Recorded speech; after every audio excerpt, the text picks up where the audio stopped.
माझ्या सर्व मायबाप मतदार राजांना माझा सप्रेम नमस्कार।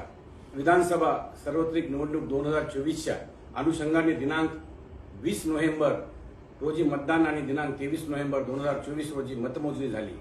यात गंगाखेड विधानसभा मतदारसंघातील माझ्या मतदार राजाने मला पुन्हा एकदा आपली सेवा करण्याची संधी दिली, त्याबद्दल मी आपले मनपूर्वक आभार मानतो।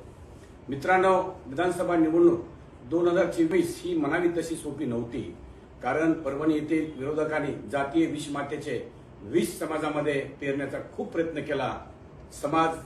समाजामध्ये ते निर्माण करून सामाजिक सलोखा बिघडवण्याचे काम केले।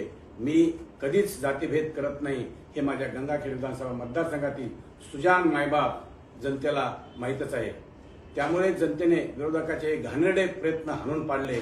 स्थानिक विरोध म्हणून महायुतीतील बीजेपी असेल, शिवसेना असेल, राष्ट्रवादी असेल, आरपीआय असेलच्या कोणत्याच स्थानिक मोठ्या पदाधिकाऱ्याने या निवडणुकीत मला सहकार्य केलं नाही। मुद्दामून माझ्या विरोधात काम करत महाविकास आघाडीच्या उमेदवाराला मदत केली, हे आपल्याला माहीतच आहे।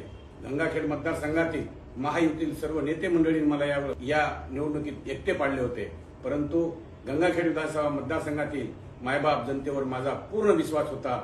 त्यामुळे तर मी या निवडणुकीला सामोरे गेलो। म्हणजे कार्यकर्ते, महायुतीचे सर्वसामान्य पदाधिकारी व जनतेने ही निवडणूक आपल्या हाती घेतली। माझ्या हातून होत असलेल्या विविध विकास कामांना अधिक पसंती देत पुन्हा एकदा विधानसभेत पाठवले आणि जनसेवक म्हणून काम करण्याची मला संधी दिली। या निवडणुकीत 18 पगड जाती धर्मातील सर्वच मतदारांनी मला मतदान केले, कारण माझा मतदारसंघ हा माझा परिवार आहे। जोपर्यंत माझ्या देहात प्राण आहे तोपर्यंत मी माझ्या मतदारसंघातील जनतेची सेवा करत राहील। माझे जगणे आणि मरणे केवळ माझ्या मायबाप जनतेसाठीच। आपण जो माझ्यावर विश्वास ठेवला, त्या विश्वासाला पात्र ठरवत आपल्या वाट्याचे सारे दुःख मी माझ्या झोळीत घेईल आणि जगातील सर्वात सुख सुविधा आपल्याला देण्याकरता मी माझ्या जीवाचे रान करेल।